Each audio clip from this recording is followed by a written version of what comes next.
आदरणीय मंत्री महोदय तथा उपस्थित आदरणीय सदस्यों, हमारी स्वतंत्रता और स्वाधीनता तब तक पूरी न होगी जब तक कि हम उपनिवेशवाद की आखिरी निशानियों को समाप्त कर दें। विराम।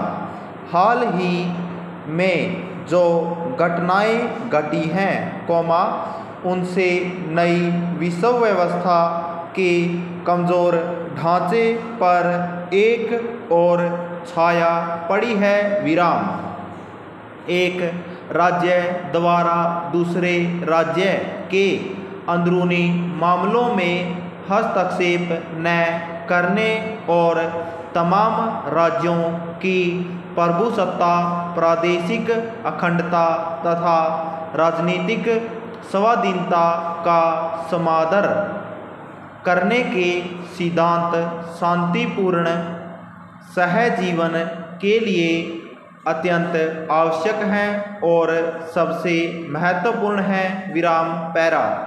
अंतर्राष्ट्रीय मामलों में अगर बल प्रयोग का त्याग न किया गया और राष्ट्रों के अधिकार और जातियों की समानता का आदर न किया गया तो तनाव को कैसे कम किया जा सकेगा अथवा लड़ाई के खतरे को कैसे दूर किया जा सकेगा। विराम।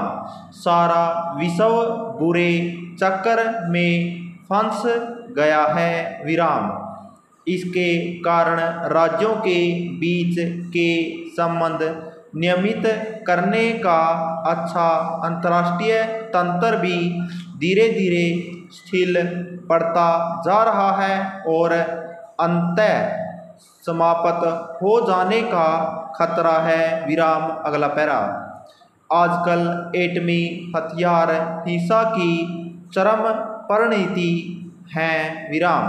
सब लोगों ने एटमी हथियारों को जीवन का तथ्य मान लिया है और इसलिए वे इस खतरे के प्रति कुछ हद तक बेखबर हो गए हैं। विराम।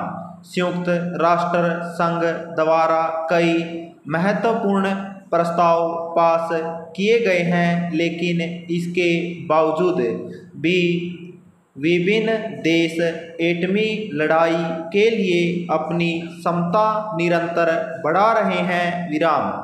हथियारों की होड़ करने और नए से नए हथियार बनाने के कारण शक्ति संतुलन का सिद्धांत बेमानी हो गया है। विराम। राज्यों द्वारा एटमी हथियारों का परीक्षण रोक देने से इनकार करने के कारण आंशिक रूप से परीक्षण रोक संधि को सीमित रखने से ही शांति की पक्की नींव डाली जा सकती है। विराम।